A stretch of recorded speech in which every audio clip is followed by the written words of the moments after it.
Hey guys, welcome to the channel, Math with Omari.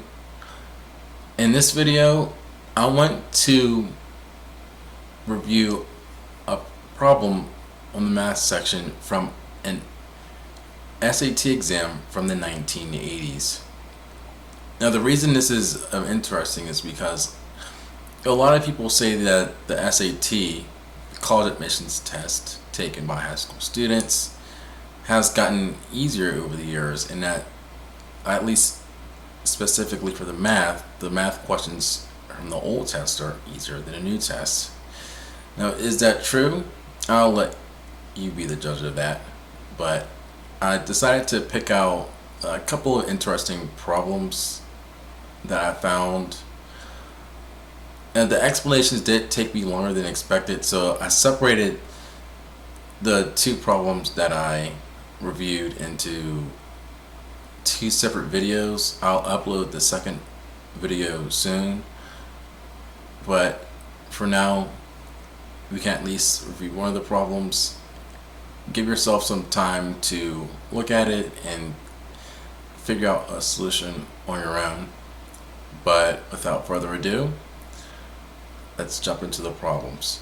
And if you like cool math, interesting math, fun math problems, or you just want to learn or need some more help in math, this is the best place to be.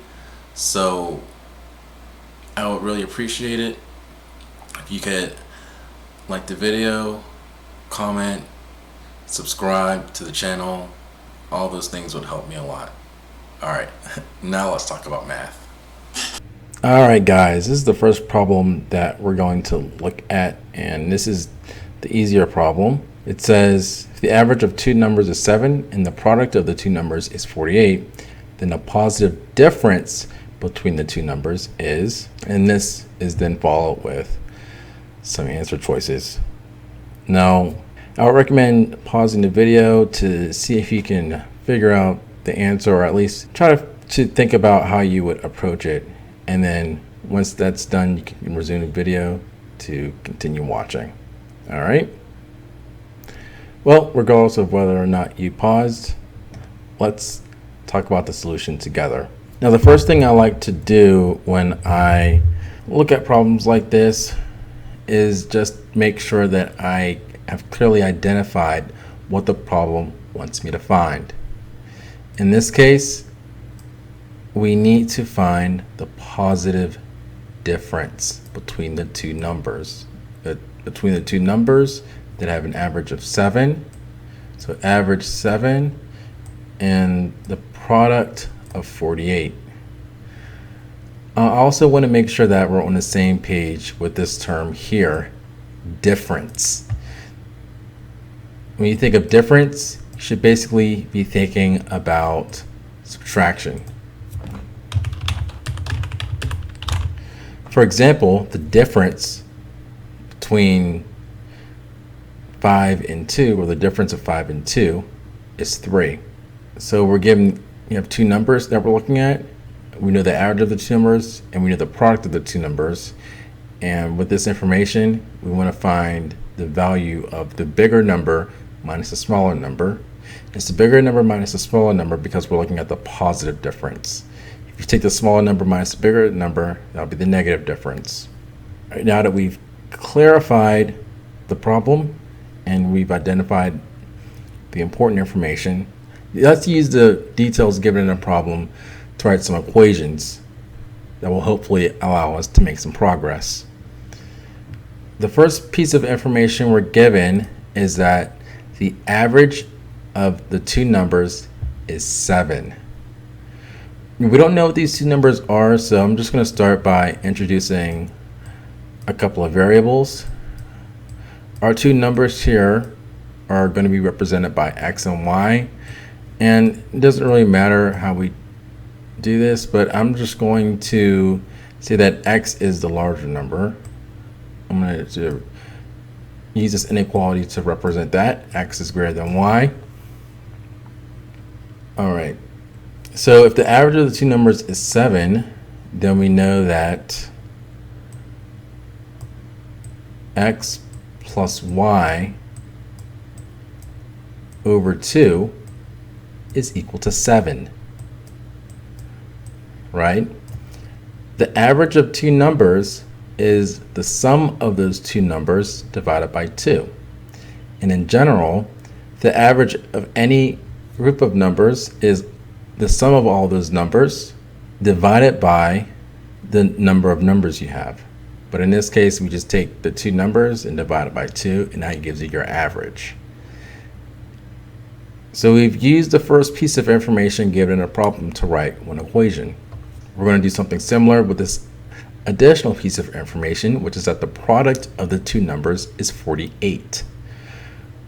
This is another important word that you need to know the meaning of in order to solve the problem. Product is multiplication.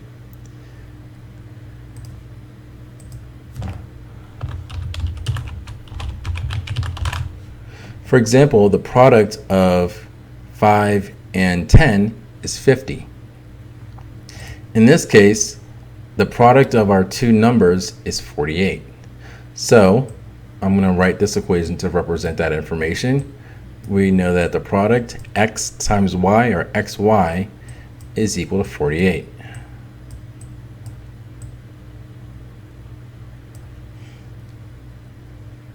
Now we have two equations, and we're just going to look at these equations in a bit more detail to see what information we can figure out from them. But first, I'm going to change this first equation a bit. This one here is x plus y over 2 is equal to 7. But what I'm going to do is just rewrite this so that we don't have this denominator here on the left side to get rid of this fraction. In order to do that, we're going to multiply both sides by 2. And this is going to allow us to cancel this 2 here, which will allow us to rewrite this first equation as x plus y is equal to 14. Okay, x plus y is equal to 14. In this first equation, we have a sum, and in the second equation, we have a product. We have two numbers where if you add them together, you get 14, and if you multiply them together, you get 48. There is an algebraic approach you can take, which I'll talk about in more detail later on, but just for the sake of simplicity, it's best if we just kind of brainstorm a bit and just think about whole numbers that will possibly satisfy both of these equations here, both of these two equations. We don't necessarily know that x and y are whole numbers, but it's a good place to start. And I'm going to just first think about two numbers that satisfy the second equation, product, and then see if they work in the first equation. Remember, any two numbers we choose would have to satisfy both of these criteria. They would have to multiply to 48, and they're also going to have to add up to 14. So I'm going to start with just the two numbers that I can think of from the top of my head, which are 12 and 4. Okay, 12 times 4 is 48, right? But what's 12 plus 4? Well, 12 plus 4 is 16. But based on this first equation, we need the two numbers we choose to add up to 14. Since these two numbers add up to 16, 12 and 4 will not work. So I'll cross this out. But this at least gives us a place to start, right? And we can choose two other numbers that will multiply to 48 by using kind of a trick. What I'm going to do is just divide this first factor we chose here by 2 and get 6, and then just multiply this second factor here by 2 to get 8. And that gives us two other numbers that we can try out. All right, let's see if this works. Well, 6 times 8 is still 48. And then 6 plus 8, 6 There we go. 6 plus 8 is 14. So these two numbers do work. And this tells us that I'm going to write, put it down here. That tells us that the two numbers we are looking for are 6 and 8. And since we made this criteria here that x is greater than y, x is going to represent the larger number. So x is equal to 8, and y, the smaller number, is equal to 6. Now, algebraically speaking, what we want to find is the difference, positive difference between x and y. Well, we need to find x minus y. I'll just put this in a little box here. All right.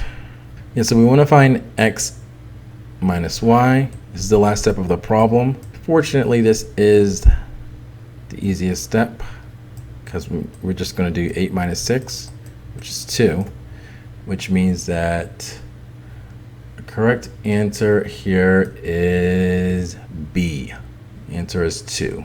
Yeah, this was the problem. Now, just going back to what I was mentioning before, you can use a more algebraic approach to solve this problem. For example, you could solve for x in terms of y, or y in terms of x in the second equation here, in this equation here, and then you could use that, substitute it here in this first equation. If you do that, you end up with a quadratic equation which you could solve, and by doing so you end up with the same answer. But there really isn't a need to go through all of that when we can just do a little bit of brainstorming and some substitution to find the answer. Not that the more algebraic approach is worse. In a lot of cases it's better. It just depends on the problem. And then, well, I suppose if you wanted to do this quickly, you wouldn't necessarily have to introduce variables, but I do feel as though the adding the variables adds more clarity, so I think it's a benefit. All right, if you got this problem right, congratulations, and I'll see you in the next video. Bye.